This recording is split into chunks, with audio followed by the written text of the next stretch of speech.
Good evening, dear audience. Thank you for coming out on this foggy day. Welcome all to our second annual Poetry Affair.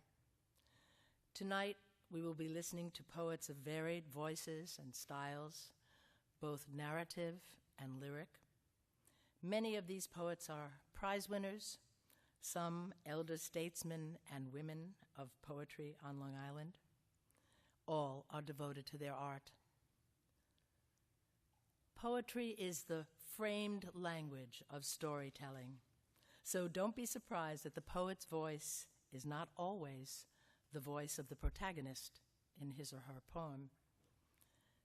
The sound of a poem is as crucial to its meaning as the achievements of the words on the page. The present resurgence of public poetry readings is not new, but a return to a very ancient tradition, all the way back to the Beowulf poet in his mead hall and beyond. Recently, we have heard poets such as Stephen Dunn say, "Read with your ears," or Robert Frost, who spoke of the sound of sense and said the ear is the best reader. Drama, musicality, rhythm, rhyme, recurring patterns, tone, harmonies, or even cacophony. These are the sounds that infuse meaning into poetry. So please, let's hold our applause till each poet completes his or her reading. And without further ado, let's introduce our first poet of the evening. Listen well and enjoy. Thank you. Good evening. In honor of spring finally arriving, I'm going to do some love poems. The first one is called Spring Turning. Today the wind turned, buzz saw gone to butter knife, all scented bluster. Possibility, hint of promise leaves the heart, teases settled life. Used to be these turns came mad with heat and longing, unsettlement inflamed by appetite and youth, intoxication in the boon of easy beauty, untrammeled by complexity or truth. Now, lately passion fires deep and long abiding. Days with you are laced like diamonds on an endless string. Luminosity hidden sweet and radiant, and rapture in the promises of spring. The next one is called Body. The body's end may have no meaning greater than the rosy closing of an August day, dizzy adolescent dream of play and endless summer. At times, I feel myself to be a sounding rod, medium of sense and blood, a temporary business, rises, falls away. The bones bear witness to all that seems ephemeral, gossamer of memory, tears of tenderness unbidden, jackdaw rhythm swallows faint, dilettante's compassion, reluctant cynic saint. We are a super-calibrated system for divining grace notes in the splay of leaves, glint of rapture in a dragonfly, moxie in a red tail's blaze, ecstasy refracted in a sigh. Body, fleeting testament to emptiness, cadence, contrail scantily defined to trace the light it left behind. This next one is called Indelible. The pattern of our life is evanescent, coded filigree, impossible to calculate. Barely there, yet still we are indelible reflections in a trillion stars. A plover's wing, a pebble's fall, a syllable could animate a galaxy, No need for noise or accolades carved out in stone. Your resonance is carried in my voice. Connections laid 1 billion years ago, the gift of common ground. Unexpected grace discovered with the silence that spins out in spaces between raindrops, in echoes that reverberate on mountains yet to rise. We tread parallel lives, entangled still. Our music threads beyond a metaverse. At quarter notes, we'll meet to score a song forever incomplete. And the last one is called Permeable. Sound moves through me, reverberates in cartilage and bone, revealing oral sensibility of form and skeleton. Porous, cells are listening for melody, floating in through permeable flesh, fusing rhythm in a vortex, searing boundaries of skin and shape. And self, I hear it fall away, dissolved and lost, inside an endless pulse of peace and bliss and aching tenderness. That's it. Thank you.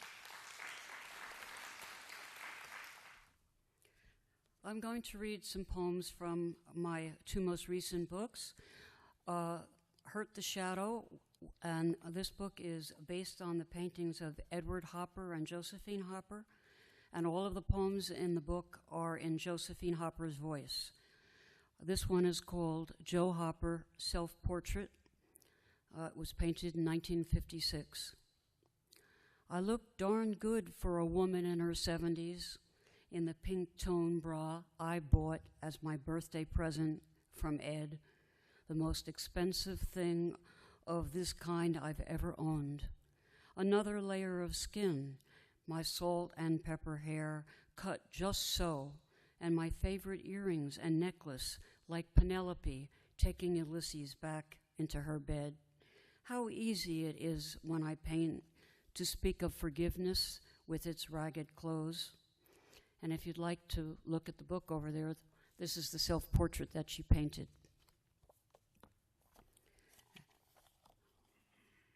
This is also based on one of her paintings, Obituary, 1948.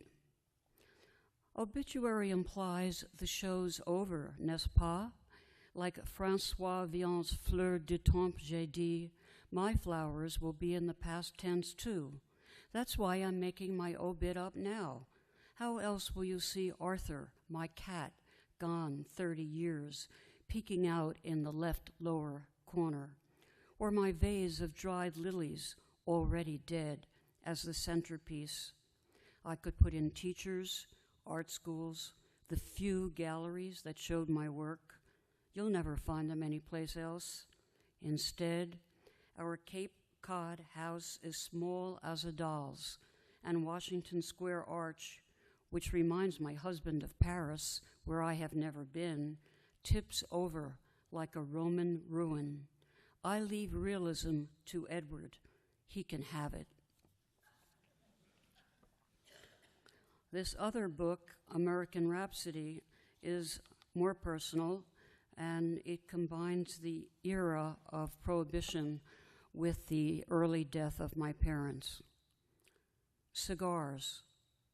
What this country needs is a good 5-cent cigar. That's a quote from Thomas Riley Marshall, who you will never in a million years guess who he was, but believe it or not, he was a vice president of the United States. My father held a Corona Gigante casually with 3 fingers. My guardian uncle carried a short Churchill in his mouth, wet, never lit. Castro waved a Bolivar Fino like a flag, bragging about power. I loved to puff a cigarello in the West Village like Vincent Millay, inhaling desire. Root. There is a hole in my heart, a place where the dead hide in their secret clubhouse. How chatty they are as they smoke their cigarettes and pretend to be alive. I can't touch them or speak to them, can only hear their laughter like chimes and light candles. They have taken all they thought and said with them, leaving me to search for their chronicles. Mouths without breath, they don't care how I continue, tough as a root. And the last poem is in one of my favorite forms, the villanelle. It's called Here's Looking at You. Rob Roy's, Bacardi's, gimlets, sour rye. Down the hatch, revelers shout, raising their drinks, along with you, Father, to whom I never said goodbye. Customers give the password through a door slot Joe sent me by, and after a couple of rounds of liquor, they're in the pink. Rob Roy's, Bacardi's, gimlets, sour rye. To a long life and a merry one, here's mud in your eye. America's dark heart parties as rich and poor think, along with you, Father, to whom I never said goodbye. The good times will never end. No one told me why you left or where you went. Your ice cube glass clinks, Rob Roy's, Bacardi's, gimlets, sour rye. For in this scenario, you will never die, still at the bar, flirting with peroxide wives in minks. I leave you in limbo, Father, to whom I never said goodbye, dapper in solid cream pants and regimental tie. Here's looking at you, a man forever linked with Rob Roy's, Bacardi's, gimlets, sour rye. Father, goodbye. Thank you. Dimitri has a gun.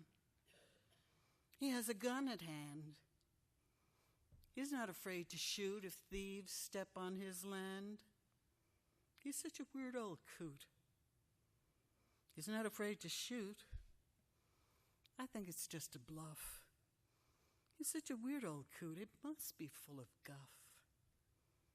I think it's just a bluff, but his house faces mine. It must be full of guff. Our doorways are in line. But his house faces mine, and it might seal my doom. Our doorways are in line. I sleep in the front room, and it might seal my doom if Dimitri takes a stand. I sleep in the front room. He has a gun at hand.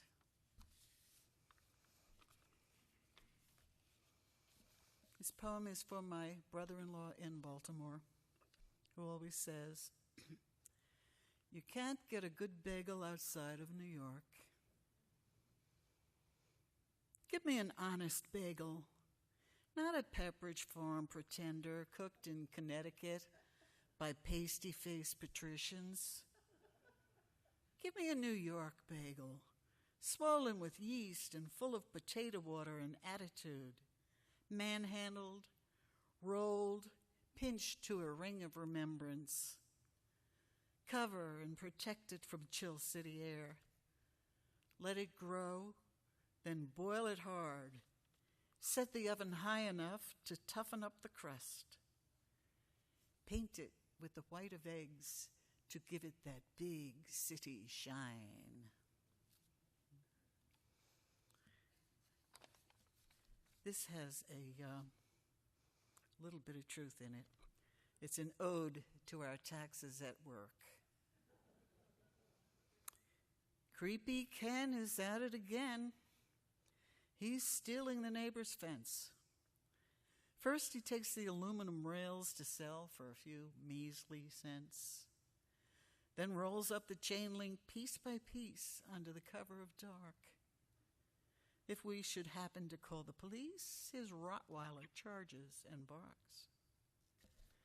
At least he has stopped selling drugs to strangers who visit at night. A series of shiftless mugs whose rap sheet would give you a fright. The cops put a scare into Ken by tossing him into the can. But somehow he's out again, this sleazy, degenerate man. I pray to the Lord to remove him to some other distant town, 'cause my councilman won't reprove him, and brother, it's getting me down. Old Ken will insist he's disabled. My taxes are paying his way. I'd keep putting food on his table if only he'd go away.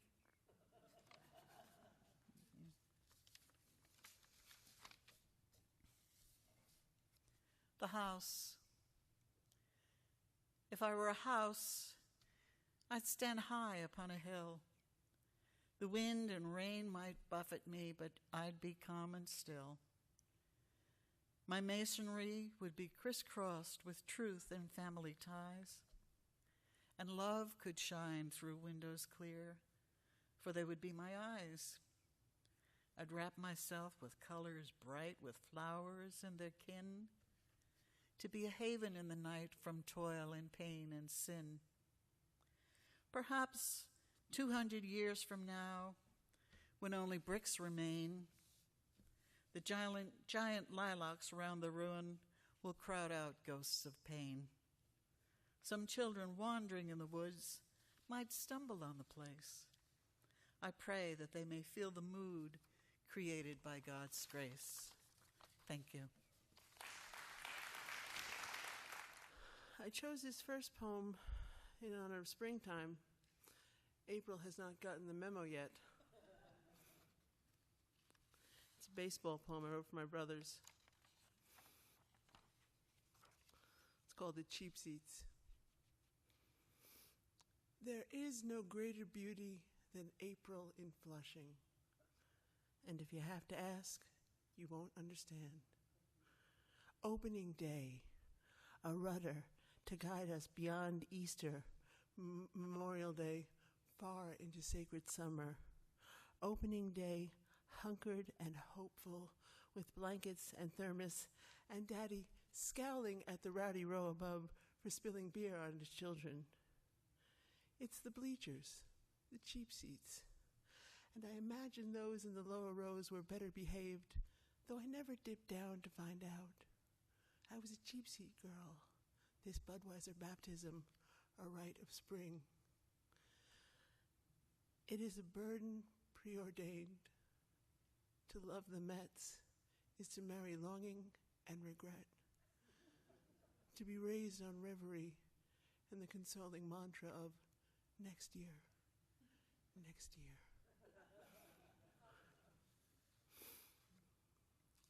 Sleeping with your dog. She aligns her diminutive frame, first chin, then chest, then dorsal spine. At last, her belly slopes along the crescent of my ass. Somehow, she knows I'm a fitful bedfellow who will occasionally rise to ply her with salty chorizo, on the off chance she will spill your arrival time, whereabouts, intentions, agenda, transgressions, a dossier compiled through bribes of processed meat.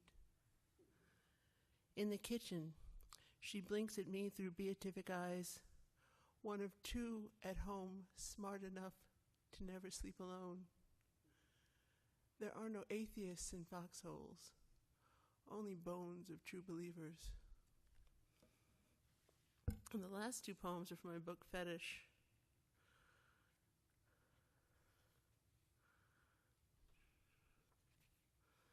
The moon in my mouth. There is no wine like loneliness, akin to madness but less ambitious. The weight of rot rips it from the vine. I have decided it holds the gold and garnet hue of an undiscovered Chilean jungle bird. I have decided silence breeds contempt. I have decided to stop making decisions. I will wait in fields of gray and silver sage, under mounds of mallow and oleander, unable even to whisper that my heart is a house on fire. The moon could sleep in my mouth, waking only to rise over the vast valley of your name.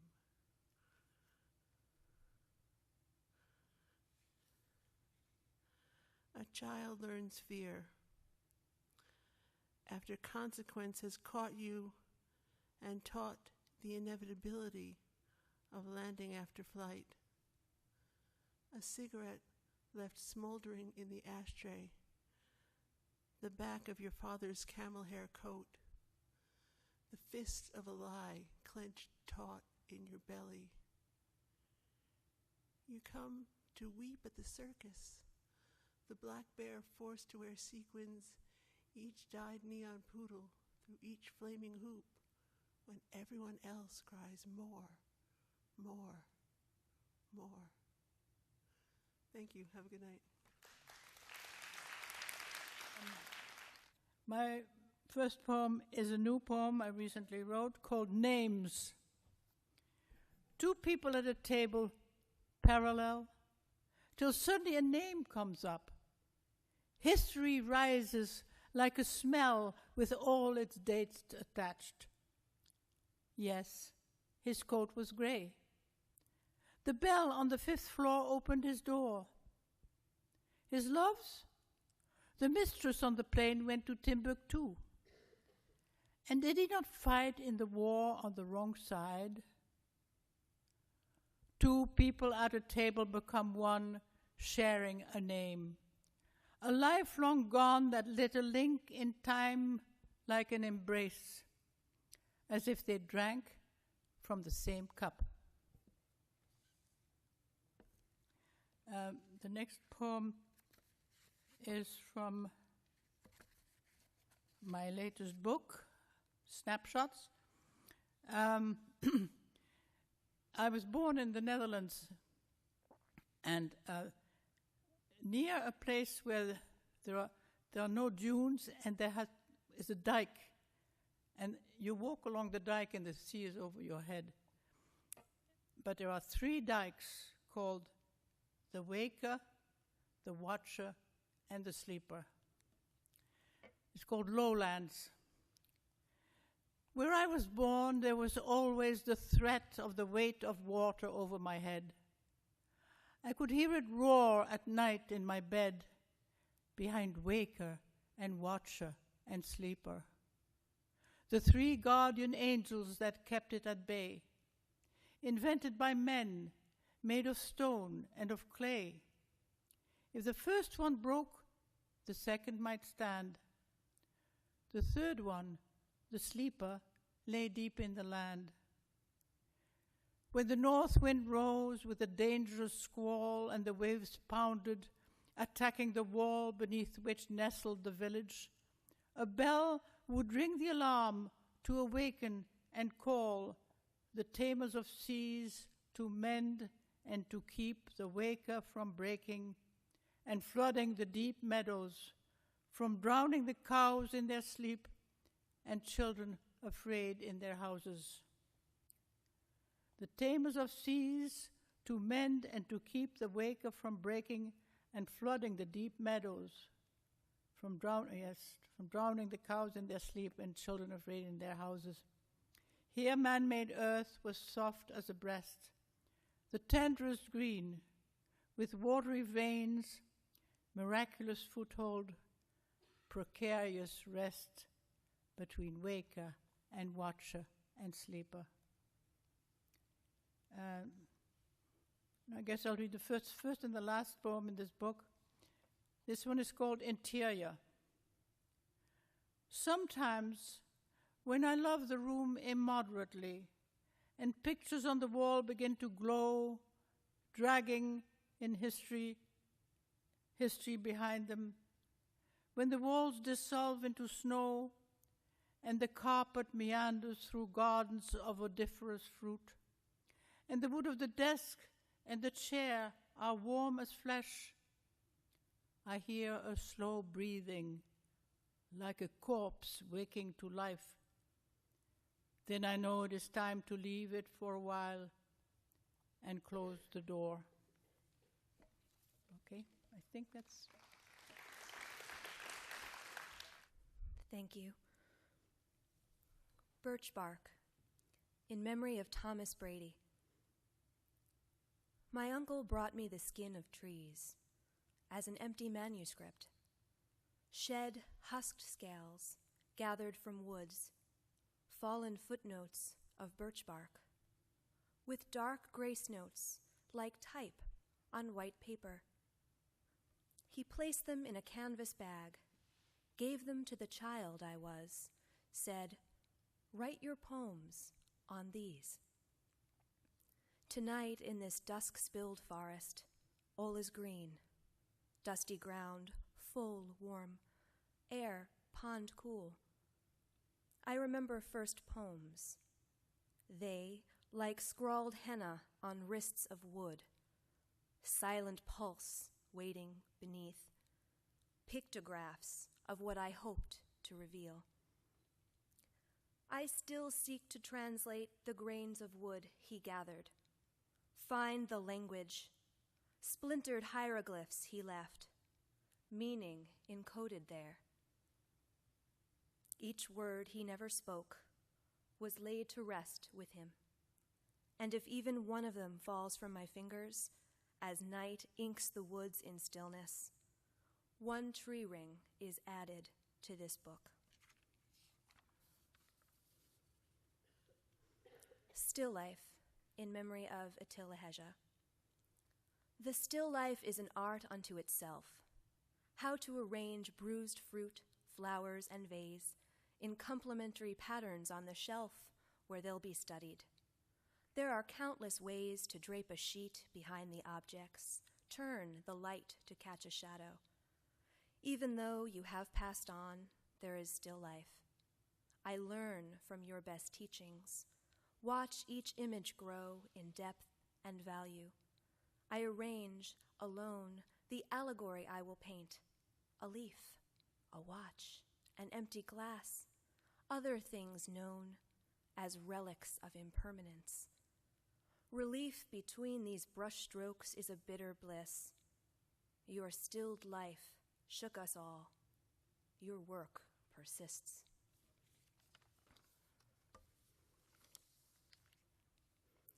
Woodshop Birthing, for Charles Ruffino. Naked and new, still in the white, unvarnished and unadorned, the cello lies on the birthing table in the maker's studio. Sound holes open to the world, trembling at the music its senses will pour forth from its body. Surrounded by the music of a symphony, floating from the stereo above, the cello hears each movement as though cries from a nursery, as though other newborn beings of the string are wailing and fretting, laughing and calling. The maker strokes the cello's neck, breathes above it, and the cello knows that soon it will stand, clenched firm between a player's legs, and make love to anyone who will listen. Russian dolls. Each life is stacked upon the one that came before. Your brightly painted roundness holds those who preceded you. Your stomach stores their red-rimmed smiles, their slightly smaller stature, their skins of bold roses. Some of their patterns repeat and tell their story on your glossy form. In you also, generations to come lie sleeping, curled inside, like seeds in a pomegranate, and whether or not you ever wake them, they dream of you. And I'll close with breakable. You, the sand dollar I have found, are marked with little holes in your nature, powdered and breakable. I feel your beauty as I trace the patterns of your face and hold you from the salty grip of beachcombers. You have been picked up many times, but never kept. There is a void in your center where you carry the memory of your source, where you vaguely remember the water running through your body. You wait for me to drop you where I found you. I smooth away the gritty sediment and see the strength in you who have emerged from the ocean and carry the journey on your face. Thank you. Thank you. I'm really one of three poets, the poets of well-being, and Maggie and Susan couldn't be here tonight, and our book is out there. We're all therapists, and we're all published poets, and we recite our poetry at recovery centers in Long Island. A lot of my work is about recovery. I'd like to start with the first poem about the experience of mania, and it's called Stained Glass. When she had slipped into a false harmony, gliding through streets like a goddess, her earth streaked with color, that morning she studied the marks of her fate, the constellations on her arms, the six-pointed star on her face. It was not at once, but slowly the visions began. She lay stone-faced, stemming her heartbeat, stretched in her lover's arms. Her body was chiseled marble, and she the Christ of the Pietà. On the ward, people strolled in their pajamas, reappeared in real time, clacking across the floor in wooden motion. Stained glass characters from the tarot, the magician, the hangman, the empress. Cleansed, she moved through January in a bundle of down, found herself at the window. A blue boat with yellow sails skipped on a maroon sea. Rays of a Capricorn sun pierced white clouds. She stood at the door, heard the off-pitch toll of the bells, observed the broken spear at the window gate, watched as a single bird circled. Straining like the clear voice of a distant piccolo, the morning came into focus. Inside, the hearth was warm. Tools were displayed on tables. The Virgin pressed in prayer, tears frozen in thick glass. She prayed, "Will you teach me how to set these pieces into lead?"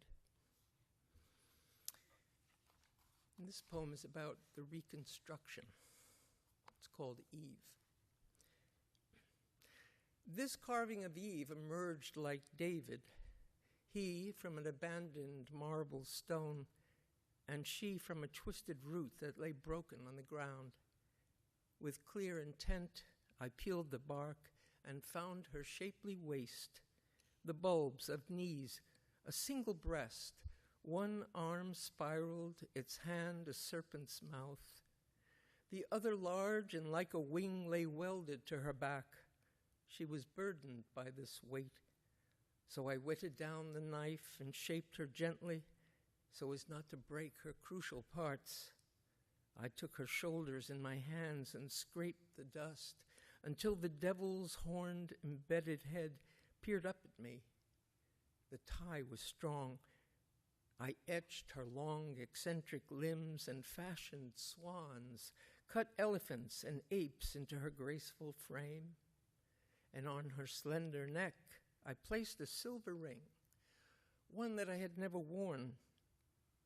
I had bought it years ago, not knowing that it held Diana's handsome features with turtle doves entwined.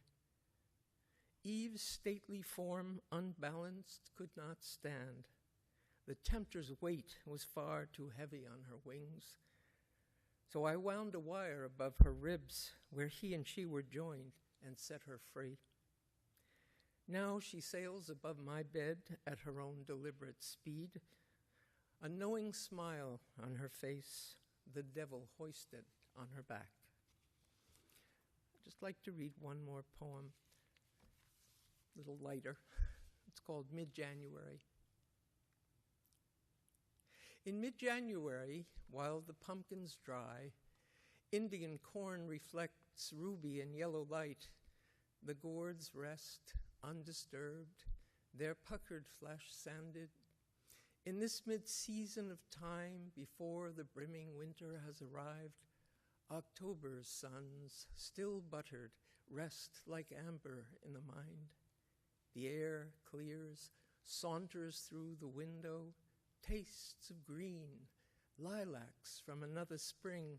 The seasons turn, while I continue on to dream of roses in this thistled vase, sipping honey tea, remembering.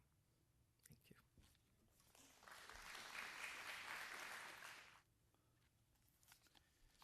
This is called On a Winter's Night. Driving west after having gone out east to visit my aging father and his ailing wife, I glimpse patches of roadside, the last stretches of a place I lived lives ago, now leveled, filled in, and built upon. Stores with for rent signs taped to big windows all pass as quiet as my town, still draped in snow. In a bit, I sit before the home fire, watching a dream in a warm ember glow. February's bare trees reveal an old house. Silvered, gray moss marks the back facing north. Who still lives? Who knows who lives here? Like the spider in the sky. Death is not limited to coming from behind to the left, but like the spider in the sky, it can get us from above or even grow inside us all our lives until, bingo, poof, the world ends for another one of its many inhabitants. Passing right through the spider's web, which must be rewoven before sunset, there's no stickiness on the other side. And I am reborn in control of my temper, emotionless, calculating, a sly bargainer, learning to forget oneself, an endless task. And one from an incomplete dictionary of disappearing things. It's called, oh, that's not the one I want.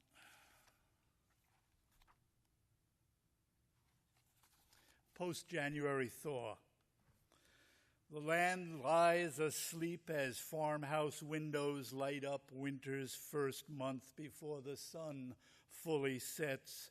Dull rectangular glows against dark blue streams of cloud amid sparks. The yellow flashes, orange and crimson, bleed the western horizon caught in freezing cold, and everything grows smaller, more fragile for some, further away for the rest of us, or emblematic at best.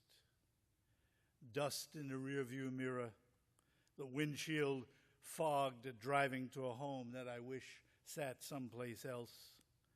Then I respond to the question, why haven't I left?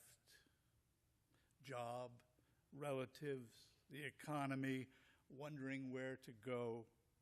Here I sit after going about the daily routine, my meager retirement funds gutted by greedy pricks and false politicos with slick friends and laissez-faire ambitions. Let me bury my mind in details of the past. Let me make sense of a few small things. And the last poem.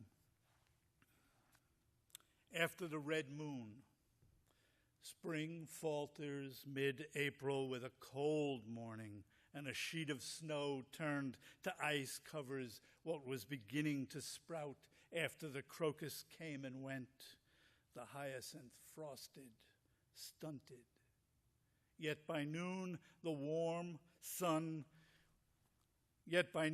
sun warms the ground, and no further alarms sound. The cold stays, but it's above freezing.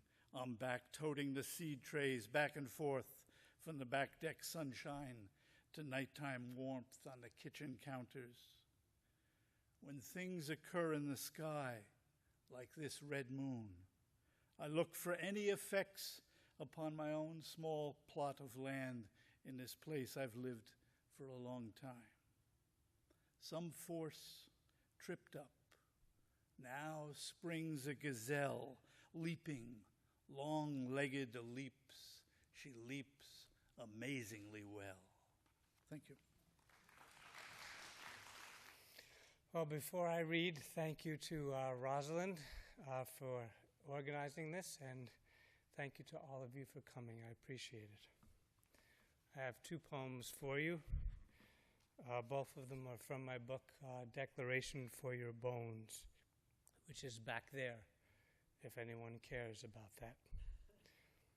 And this poem is called Here Are the Days. Here's this memory, the age of 8. I nearly died from an explosion in my brain. When does a lifetime begin to speak?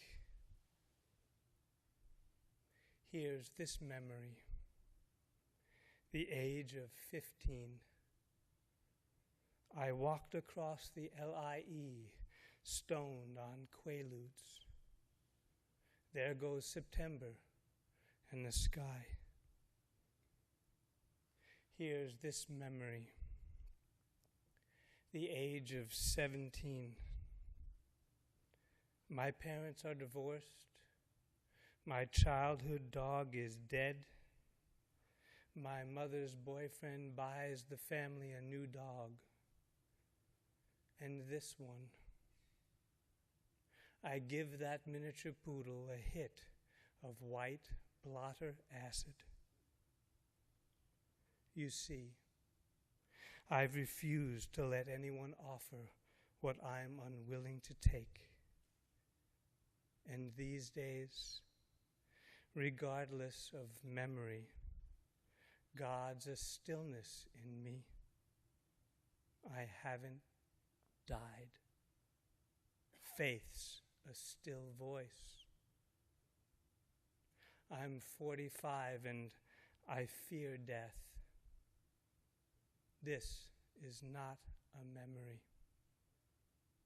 These are the days that will carry me toward dying.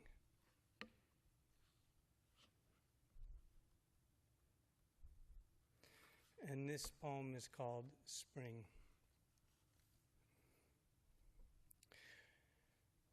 We're witness to decay. We're dying of decay. We state our rage. It has been 10 years. Little here has changed. Tell me, love, convince me of the spring.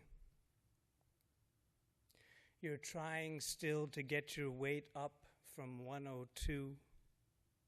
Mostly, when you speak, I don't listen.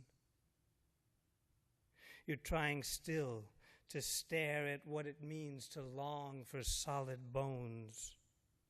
Mostly, what I desire, you don't provide.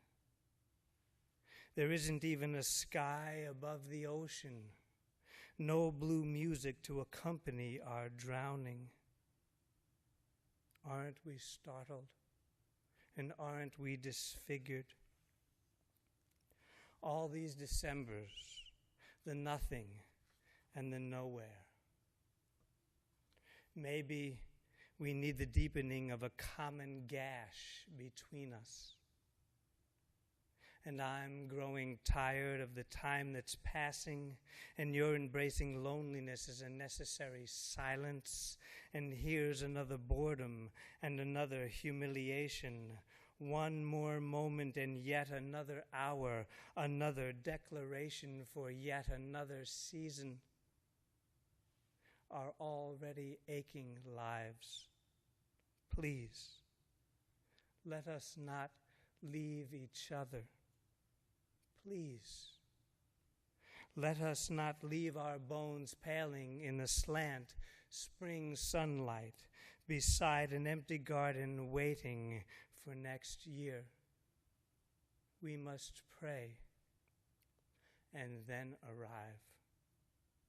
waking is a dark time, a nearly abandoned station between unidentified worlds. Thank you. Dear America, your clever arms experts have invented a new bra that conceals a small gun. I read in the Times how quickly women can yank up their shirts, unsnap their holsters, fire into a stuffed male torso or a man who demands too much. It's easy with practice. Soldiers say the first kill is like losing their virginity. Guilt comes later. When I said Bush ruined the world, my immigrant mother didn't like that talk. She loved you, America. Chased by bigots and pogroms, she was frightened by so much she carried a knife in her purse. I imagine my mother the kind of woman who'd wear that bra, keep it loaded. Why should we be happy, she once asked me, when life offers such sorrow from birth until death? We're caught in the crossfire, hiding as if taking cover could stop the bombs falling from igniting our hair. But I'm here, America. I sip morning coffee. My window offers the first air of spring. I want you to love me, but I feel petty and small. I am angry and helpless. The ratchet of a chainsaw screams from my neighbors. He's cutting a tree half down by winter. The noise routs the quiet. I want to stay sane. I want to stay sane. So I'll drive to the gym and thank God I was born in your arms, a first-generation child in this country I love. My mother's demons inhabit my bones and yours, America, but I will not scare.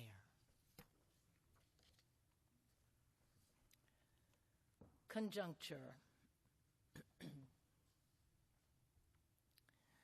An ant army holds a convention in my kitchen that starts in rainy April and gathers till snows come in December. How can I not crush, drown, stomp, spray, trap, or otherwise contemplate murder of these invading hordes who find their perfect habitat in my chocolates, cookies, crackers, nuts, who forage the tiniest crumbs, a teardrop of dropped honey, stray bite of bread fall into the tiles, hidden morsel of kale under the microwave.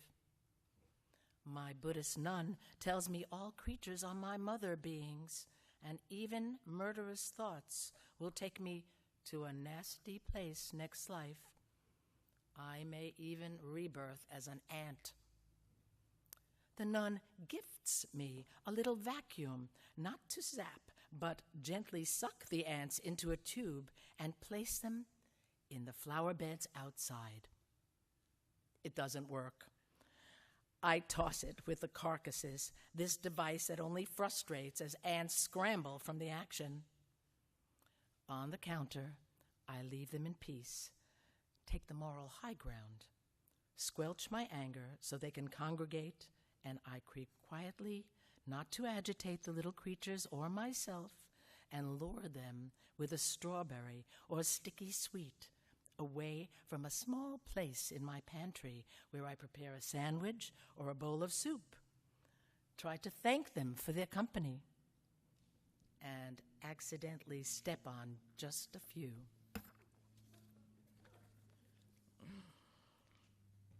"7 a.m. In that region bisected by dream and waking, half away, half here, I moan good morning. Already you are inching out of our bed. Your side of the cooling sheets holds your scent, smells like love. My arms wrap around my pillow. In the white patina of first light, I watch you begin to pull on morning clothes you always drape on the worn club chair we've traveled with all these long years. I call you back, adjust my body, rising to grant you access. And though each of us asks for less than wild, the flavor of our coupling lasts, eases the baggage we help each other carry through the day.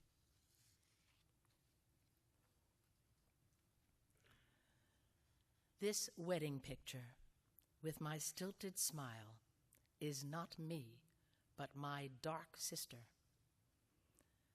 We were 17. Father taught us we must marry early to facilitate his longing for escape. We were caught, twins in scuba gear, poised to dive into a glacial sea. I watched her as she vanished like an apparition in a fog bank. When she returned to breathe, frost choked her lungs. Dad took us after the incident of her near drowning. He pulled black leeches from my ankles, whispered to me, "A girl can turn into an old maid," told me, "Humor her." So I borrowed a wedding dress, pitched headlong into a different sea, more turbulent than any we had witnessed in the storm season our parents made. I married obediently, ignored my mirror's warnings, pretended I was stronger than my twin, but so identical were we. "Paste it on," our father ordered. "Let a smile hide the other you from people. Just show up and look pretty." 2 weeks on the road in a Hillman Minx, our honeymoon marred by chigger bites and lightning storms, our tent crumpling in the Badlands, I dropped that pretty wedding dress in front of a moving train and ran. My sister disappeared.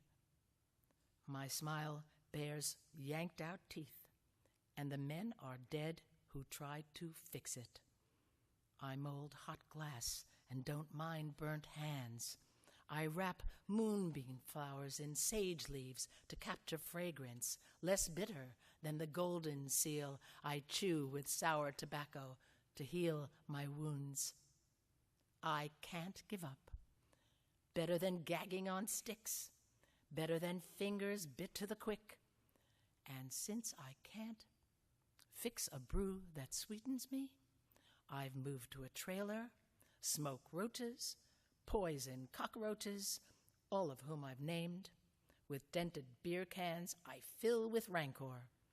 Watch and wait for a man who loves hunting bars and older women to take a crack at me.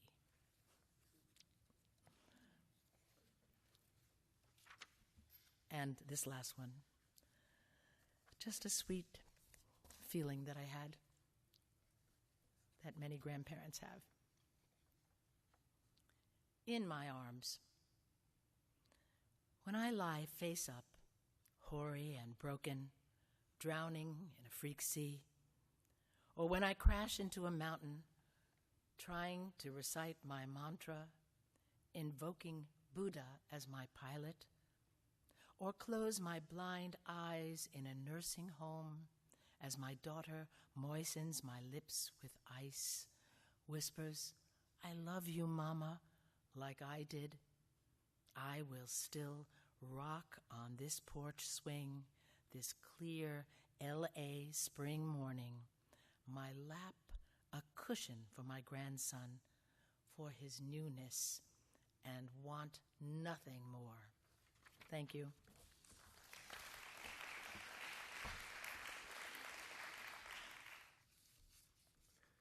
Writer's block and how I dealt with it. I know who you are, know what you're about. I've seen your black polished car circling my house, your driver holding the wheel in one hand, head out the window, straining to read my sunlit brass house numbers through his polarized, sinister shades. You knew that I was home the day your 20-ton cement truck with its payload of gray inertia slowly spinning like a surreal top in my driveway started to unload, then backed up all the way to my front door.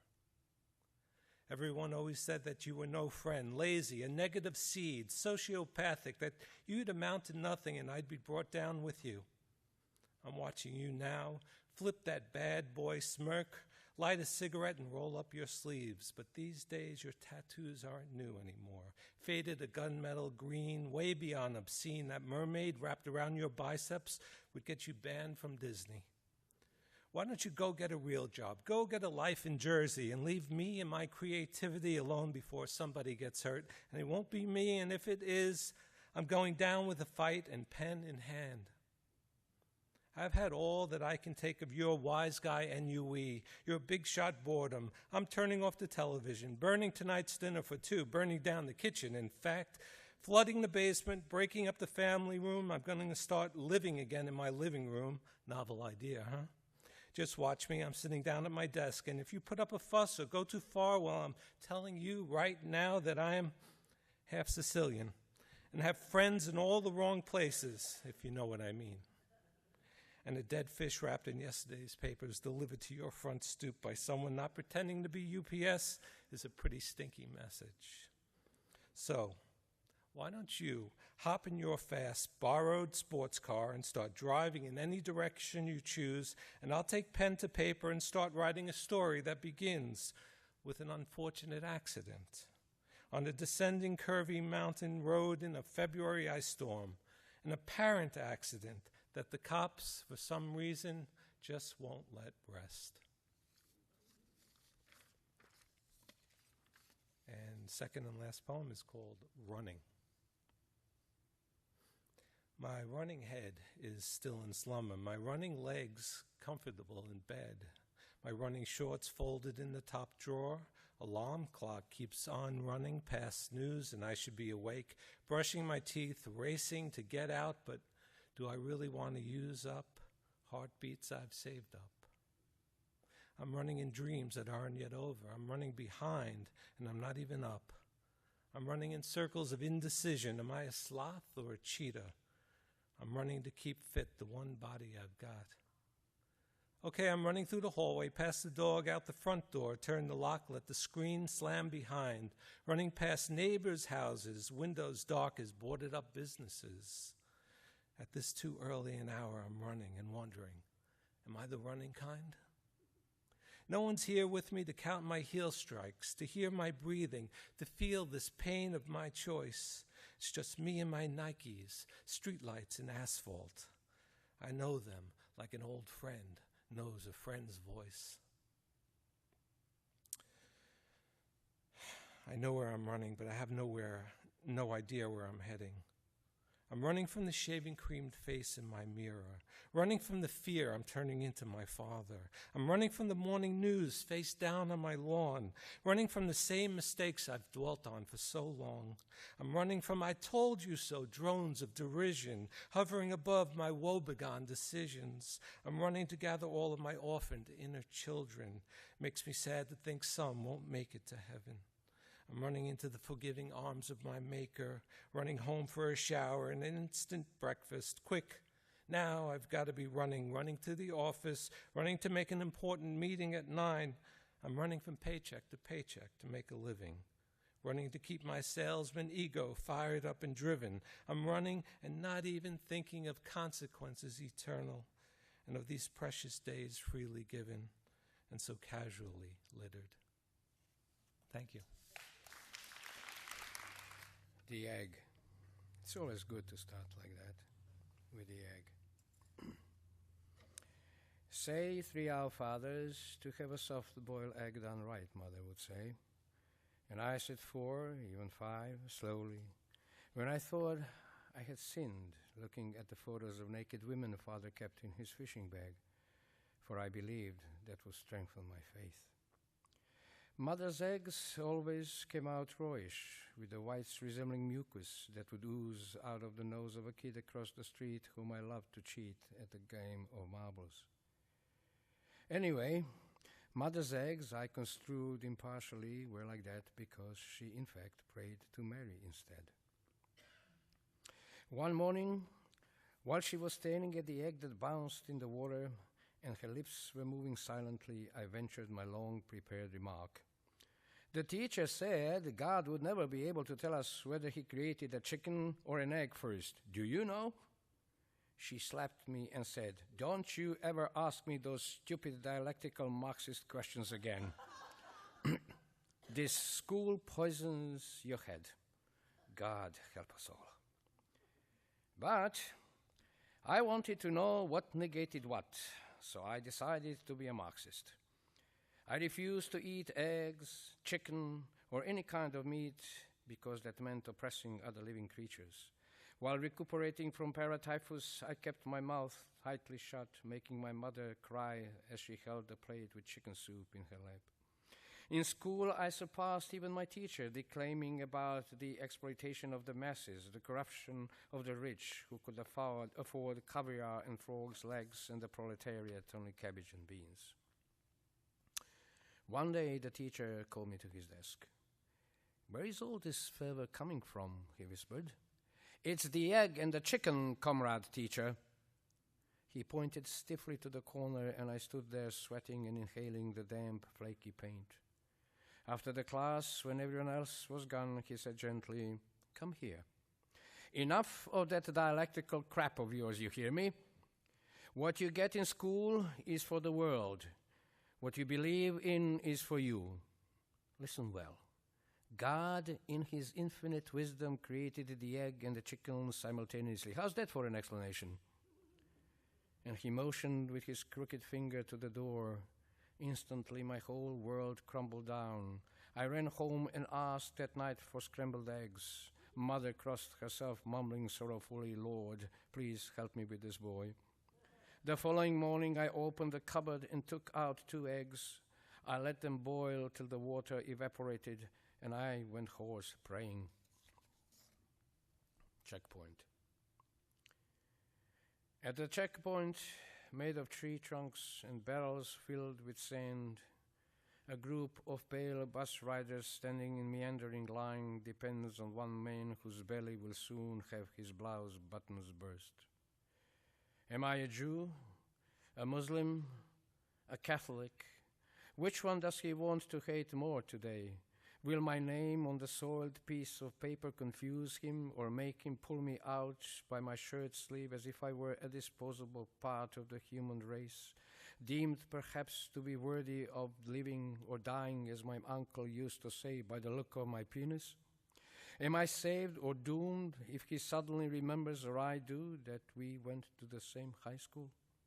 As I try to keep my sternomastoids from twitching, my mind from being forced to accept that someone who has no power over life is a bigger coward than someone who does, he positions himself before me, his sourish breath becoming my breath. "Do you know if Maria is still there?" His words burn on my face like amber. There, meaning in the city. And I feel cold sweat run down my spine. Am I done for if I say yes? Or if I say no, pretend I do or do not recognize him? But he just grins and hands me back my papers, moving to a young woman next to me and motioning with his hand for her to step out, still glancing at me, while I rock back and forth, staring past him, past my life, at the jagged line of skeleton trees on the mountain ridge where the dying daylight still lingers. Just one more, please. A shortcut. I woke up one night to find an angel sitting at the foot of my bed and holding my coat. "I came to take you with me," he said. "You have suffered enough. It's time you have some peace." "Was it necessary for you to come?" I asked. He smiled, or so I thought, and said, "Would you like someone else?" Snapping his invisible fingers, he turned into a reddish, burly man I met in a bar once who claimed war was a historical necessity to clear the air. "Truth," he exclaimed, at that point, "is nothing else but completely irrelevant." He raised the glass, his little and ring finger curiously hidden. "I can be your father," the angel said, and I heard the shoes click, his torso swayed in the air, my coat over his shoulders now resembling the wings of a giant bat. The shoes go click-a-click, the angel chanted, and save the owner's life, your life, my life, in the steamy Obersturm, a bun, Führer's office. There suddenly was humming behind me, and turning, I saw camouflage trees advance toward me, the ghosts dancing to the beat of his song. Let us go, the angel said. We have a train to catch, so we'll take a shortcut. I looked at the minefield ahead and then at him again. Don't worry, my friend, he whispered, and winked, or so it seemed to me. Nothing ever killed a man twice. I took a deep breath and followed my airy legs, almost waltzing. Thank you.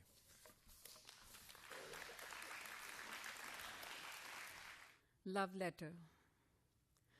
I never thought it would come to this, deciding to let you go instead of keeping you alive, unconscious, your anger run dry, your memories stalled.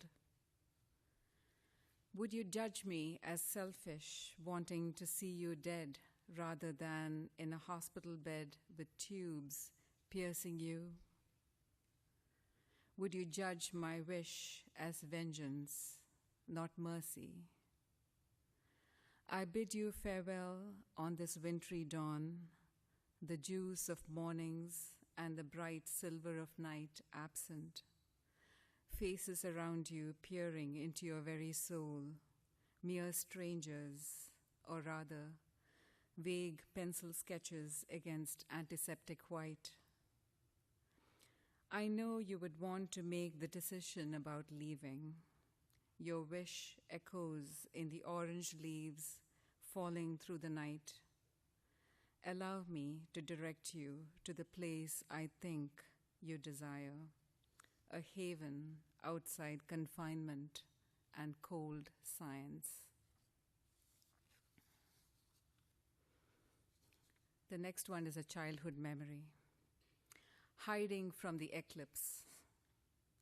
My mother hung thick curtains on the windows of her bedroom when she was pregnant, for fear that the moon eating the sun would eat a part of her fetus. I cuddled with her in the dark all day, the door bolted so not a spark of light crept in. She described the gradual darkness creeping across the world as the moon sailed slowly across the center of the sun, eclipsing it, only a halo hinting that golden barrel of light. Can I see the eclipse, Amma? I asked. She said, you can wear glasses and see it, but I need to be here in the room to protect my baby, for the moon might harm her. Does the moon think baby is the sun? She might, said Mother, and I imagined the moon sailing into our street and into Mother's ball of a belly and sailing out again, bloated. And I was glad we were hiding from the moon's voracious appetite.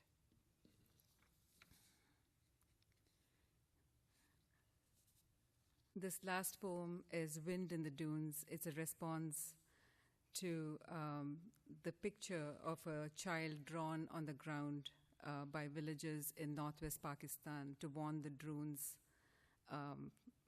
that there were children in that village.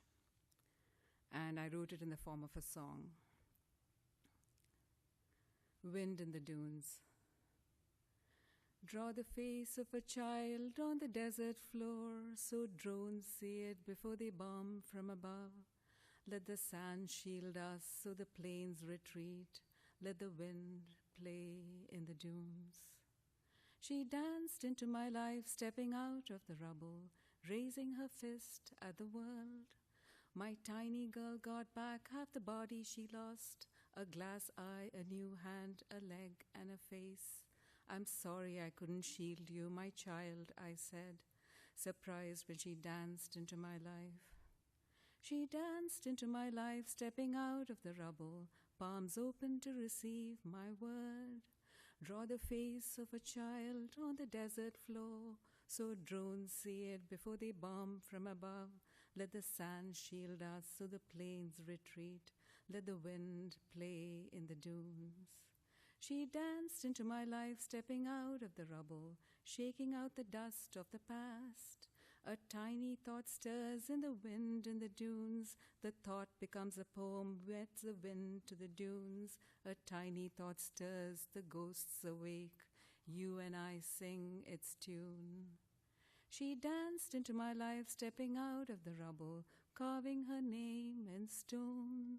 Draw the face of a child on the desert floor, so drones see it before they bomb from above. Let the sand shield us so the planes retreat. Let the wind play in the dunes. She sang me awake, leading me out of the rubble to find the wind in the dunes. Draw the face of a child on the desert floor, so drones see it before they bomb from above. Let the sand shield us so the planes retreat. Let the wind play in the dunes. Let the wind play in the dunes. Thank you. Thank you. What a beautiful stage. I wish I could see myself. Oh, I can. I can do a selfie. Got it.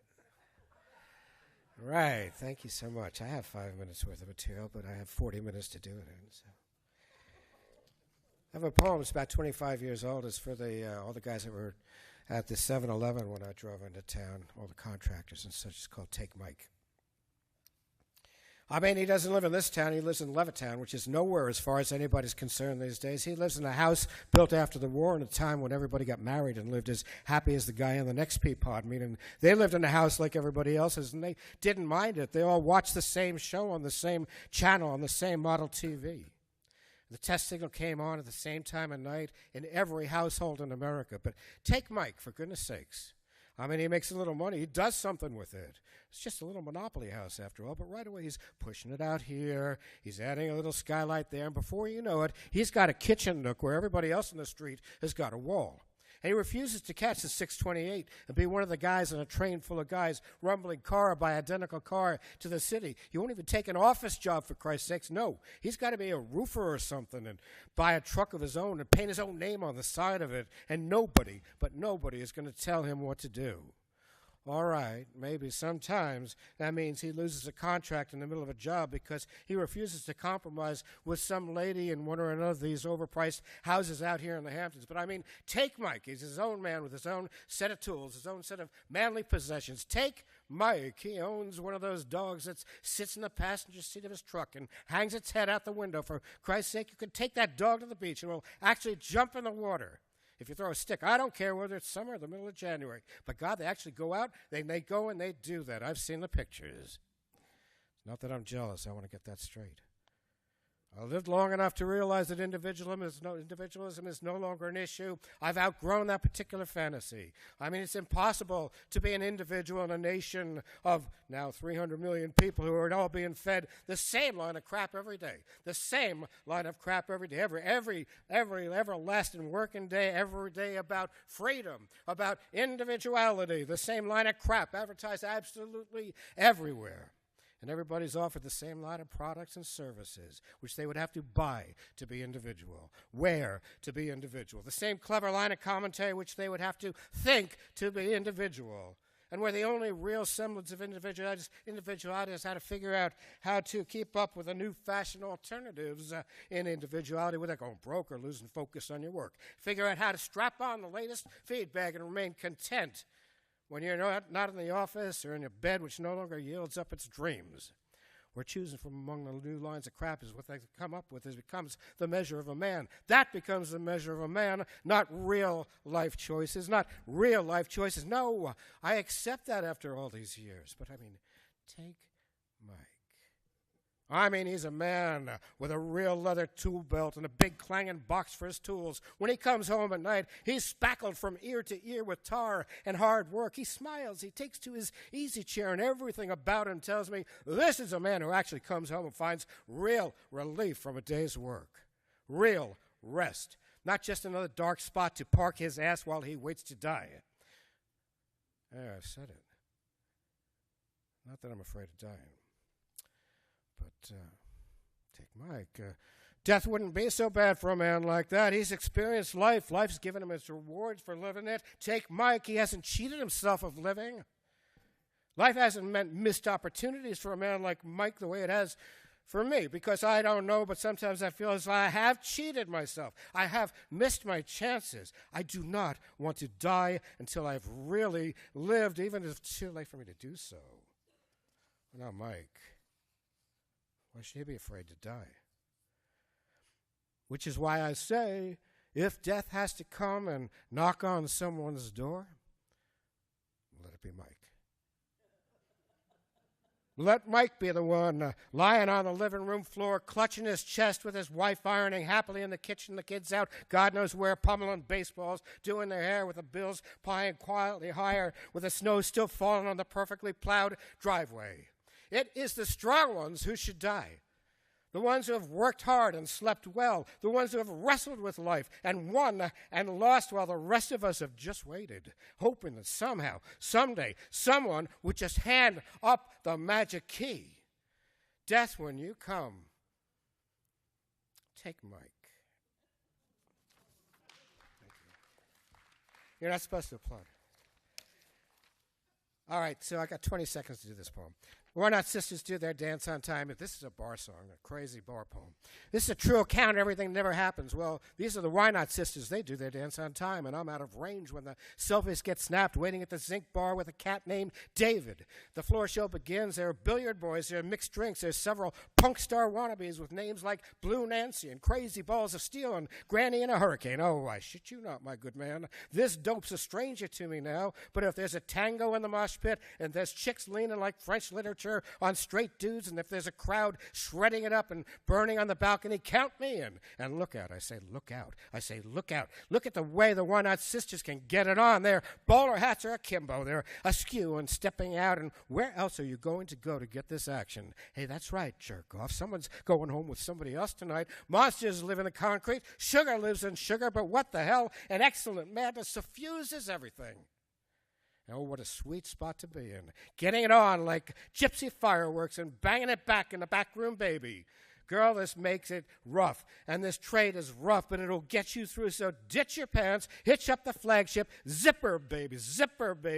Worse than worse, sometime before midnight, I want you back to front. Oh, my dearie, dear, just a matter of time. Give me a handshake, honey. I will give you a chemical high. Thank you.